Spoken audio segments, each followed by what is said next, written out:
It all starts with a legend about a troll called the Mountain King. It is stated that the princess of the kingdom must get married before she turns 18, or the Mountain King shall rise and abduct the princess as his bride. Oops, did I say bride? I meant slave for eternity.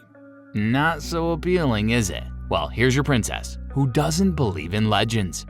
Kristen has turned down many suitors, but has no choice when her father introduces her to the spoiled Prince Frederick. On the evening of Frederick's visit, a banquet is held. During this, Frederick boasts about hunting down a bear once. However, Kristen is still not smitten by the young man and refuses to get married. Her father imposes it on her, giving Kristen no choice but to run away from home. Meanwhile, a young farmer boy named Espen is on his way from an errand when Kristen runs into him with her horse. This causes Espen to fall over the bridge and into the water. Worried, Kristen gets off her horse and goes to check on him. But Espen, being a complete jerk, pulls her into the water to get even with her. He introduces himself, but the princess doesn't. Instead, she stays back to enjoy all the fresh fruits Espen was asked to buy. Afterwards, she heads off despite Espen asking to know her name. Espen then returns home to meet his brothers Per and Pal, who are busy with farm work. Their father approaches them and asks for the food he has sent Espen to get, but there's nothing left except for a soggy potato. Espen tries to explain his encounter with the girl and what led to the missing food, but his family brushes him off. It turns out that Espen is the last child and appears to be the incompetent one, as he stinks at doing chores and can't even run simple errands. Their father suggests they go hunting, but of course without Espen, so he doesn't scare their prey away.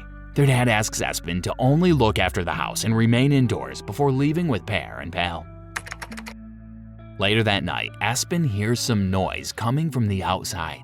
He peeps through the window, and for a second, he thinks he just saw a troll. He tells himself that he isn't scared of trolls and begins to demonstrate his skills, which leads to a horrible accident. Yep, Espen somehow manages to set the entire house on fire. He better have a good story to justify this. Meanwhile, somewhere in the woods, Kristen gets hunted down by the legendary Mountain King. The Mountain King then abducts her and takes her back to his cave. She should have just gotten married to Prince Frederick, but who believes in legends these days? Finally, morning comes and Per, Pal, and their father return to meet a completely burnt down house. Espen tries to tell them it was a troll's doing, but again, he's seen as the foolish boy that keeps making up stories and believes in fairy tales. As a result of this, his father calls him Ashlad, meaning lazy or foolish, but in this case, both. While they're mourning the loss of their house, Frederick approaches them with his men to ask if they've perhaps seen the princess around the woods. The others tell him no, but only Espen appears suspicious. Frederick then asks Espen if he knows what's up, but Espen denies it. Seeing how suspicious he still looks, Frederick threatens him to give him whatever information he has, revealing that the king has promised any man who saves the princess half the kingdom and the princess's hand in marriage. And that man wasn't going to be anyone else but Frederick. Espen's father tells him to believe Espen at his own risk and further warns Frederick that Espen is delusional. Frederick then leaves with his men, while Per and Pal are sent off with some money from their father. He asks them to try and save the princess, as that's their only way of rebuilding their home. Espen, on the other hand, asks his father what he can do to help, but his father banishes him. He tells Espen to leave and never return. Sad, Espen waddles away, but still catches up with his brothers. Pal notices him from a distance and asks him to join them nonetheless. The three brothers then set off on their quest to find the princess and win the reward. After walking for a while, Espen finds a mirror, which he thinks could be useful, even though his brothers ask him to throw it away. He also finds an old helmet and decides to keep it. Just then, the three brothers hear an old lady calling for help. Espen suggests that they help, but Per tells him that they have pressing matters to attend to and not to get sidetracked. He drags Pal along, leaving Espen, who still rushes into the woods to offer his help to the old lady. But it's not just an old lady, it's a hag. And this old hag had her nose stuck in a branch while she was searching for food. Espen then frees her and offers her the soggy potato from yesterday. In order to thank Espen, she offers him a map which will show him a sword that can be used to defeat the Mountain King. But the map is empty, very funny. The old witch then tells Espen that he has to ask the map nicely. So he does. Immediately, a location appears on the map, but before Espen can express his gratitude, the witch disappears. With no sight of his brothers, Espen continues his journey alone. While following the map, he comes across a path with what appears to be the princess's hairpin. But when the camera zooms out, we see Espen standing in a gigantic footprint. However, the foolish man doesn't realize it and continues his journey. Back in the palace, the king and queen are worried about what may have become of Kristin in the woods. The king believes she might have been abducted by the troll, but the queen tells him it's just a folktale, and that Kristin might have been taken by a band of robbers. Just then, the messenger comes in to report that they had found the remains of Kristin's horse and what seems to be a gigantic tooth. And this doesn't sit well with the king's thoughts and worries. Meanwhile, Kristin finally wakes up to find herself in the troll's cave. She tries to get out, but all her efforts prove fruitless. On the other hand, Per and Pale are walking through the woods when they come across a basket of golden apples. This pretty much looks like an obvious trap, but who cares? Per suggests that they each take one apple since whoever owns it won't notice a thing.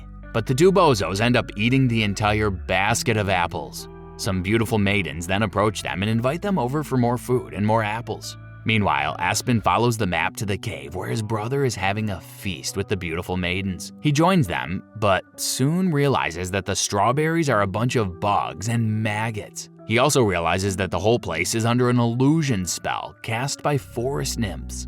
Espen is terrified but manages to keep his cool. He then asks to look around their new home and takes his brother to the side where he slaps them out of the illusion. Realizing where they are, they decide to escape together. But the nymphs soon catch on and start to chase them. Finally finding an exit, the brothers make their way towards it while the nymph tries to shut them off. Thankfully, the brothers make it out all in one piece. All three of them then continue the journey together. Espen then informs his brothers about the map, the sword, and the fact that trolls turn to stones during the day and are out at night. Back in the troll's cave, Kristin gets caught trying to escape. So to buy herself time, she tells the troll that their marriage cannot happen if he doesn't get her a proper wedding dress. Meanwhile, the brothers get tired of walking and eventually find a roadside tavern for travelers, where they decide to make a stop. Unfortunately, they realize that they don't have any money for beer or even food. But Pal, the master of budget management, or so he calls himself, pulls out some extra coins from his shoes, enough to buy them food and drinks. While they're seated and waiting for their order, Espen pulls the map and starts to show them how it works.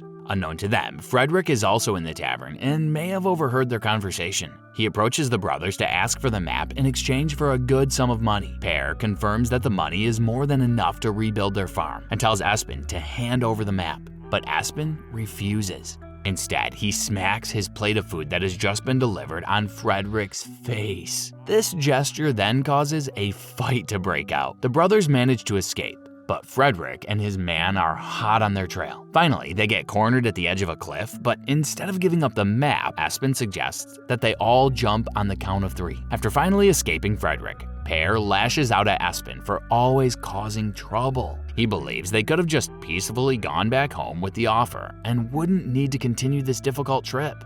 They get into a fight, after which Per confiscates the map and leads the way while Espen follows quietly. As they wander through the forest, Espen finds a flea-ridden bearskin, and despite Per asking him to throw the filthy thing away, he decides to keep it. They soon find the location on the map where the sword is hidden, but the fog separates the brothers. Per and Pal eventually get caught by Frederick, but Espen continues to look for his brothers until he stumbles upon the marsh where the sword is believed to be. He dives in head first and finds the sword, but is soon confronted by a marsh monster. After a bit of struggling, Espen comes out victorious with the sword. Meanwhile, Frederick and his men set up camp with Per and Pal tied up. Espen then comes to their rescue, dressed as a bear, using the old bearskin. At first, he thinks he has Frederick and the others fooled, but one of Frederick's men sees through the disguise. Espen is then tied up alongside his brothers, while Frederick informs them that he'll be using them as guides. Their job is to lead him to the princess, and he'll handle the rest. But trouble soon meets them when the troll comes hunting at nightfall. Frederick and his men run away, leaving the brothers still tied up. Per then reaches for a stone with his feet, while Espen, who caught the stone, struggles to cut them loose before the troll reaches their location. He manages to cut the rope just in time, giving them the chance to run away.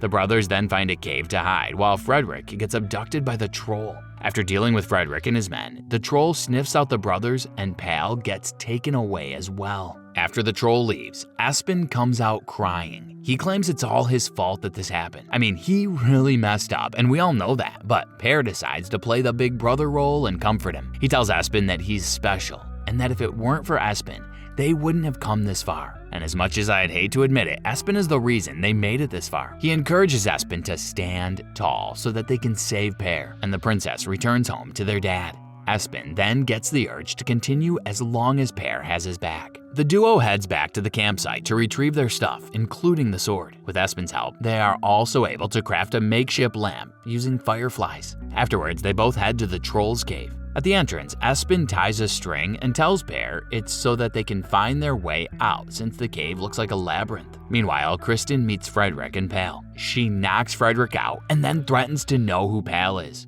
But Pal tells her about himself, revealing his relationship with Espen, whose name Kristin remembers. Kristin then gets excited with the hope that Espen is coming to save her. Pal also reveals to Kristin that Frederick doesn't really love her and plans to end her life after marriage, so Kristin ties him up.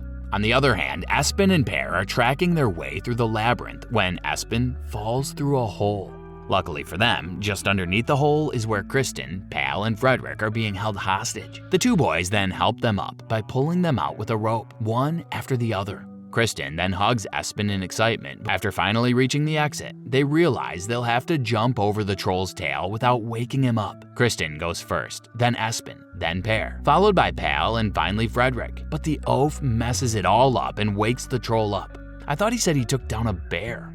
Or did I hear him wrong? Anyways, now the group has to run away from the mighty Mountain King, but they encounter a dead end, which is at the edge of a cliff. Kristin then suggests that they get to the top of the mountain so they can be closer to the sun since climbing down was going to be a waste of time, not to mention a foolish idea. They immediately take Kristin's advice, but Frederick is too slow and results in hiding between some rocks while the troll catches up to the others. Espen attacks the troll and lashes it on the ankle, but that's just about the best he can do. I mean, what did we expect from Espen? An epic sword fight? Per tries to attack but gets knocked out almost immediately, leaving Kristin and Pal to do their best by throwing stones. But just then, an idea hits Espen. He remembers the mirror he had picked up before and decides to use it to reflect the sun at the troll. And just when Kristin and Pal are about to be crushed to bits by the troll, the reflection causes the big guy to accidentally turn into stone. Kristin then kicks the statue, causing it to fall to the ground and shatter into pieces. I guess that's it with the legendary Mountain King. After the great defeat, they all head back to the castle. The three brothers present the princess and the king proceeds to offer them their reward. However, Espen tells the king that the only reward they need is money to rebuild their farm. The king then declares that there will be no wedding and that Kristin is allowed to marry who she loves. Everyone rejoices, and afterwards the brothers return home. Their father welcomes Per and Pal with open arms, but Espen stays behind, recalling that he was banished. Surprisingly, their dad also welcomes Espen with open arms. He hails Pal and Per for their achievements, but the brothers quickly inform him that it was all Espen and that all they did was assist him. Finally, their father is proud of Espen and apologizes for calling him Ashlad. But Espen tells him he prefers the name Ashlad and that he doesn't mind at all. With the money given to them by the king, the men slowly start to rebuild their homes, while Espen starts to hang out with Kristin more often. Oh yeah, remember Frederick? He's still lost in the woods. He asks the old hag for directions to the palace, but because he called her ugly, she gives him the wrong directions, making him lost. As he sits on a rock crying, a golden apple is thrown at his feet. He picks up the apple and takes a bite, and suddenly, a pretty maiden appears to take him away. But we all know how that might end for poor Frederick. If only he had been a little nicer to people. And this is the end. This was a recap of the 2017 movie The Ashlad in the Hall of the Mountain King, directed by Mikkel Brain Sandemos and starring Vebjorn Enger. Who else thinks there's a little moral to the story? Let us know in the comments below with #CinemaRecap. Until next time.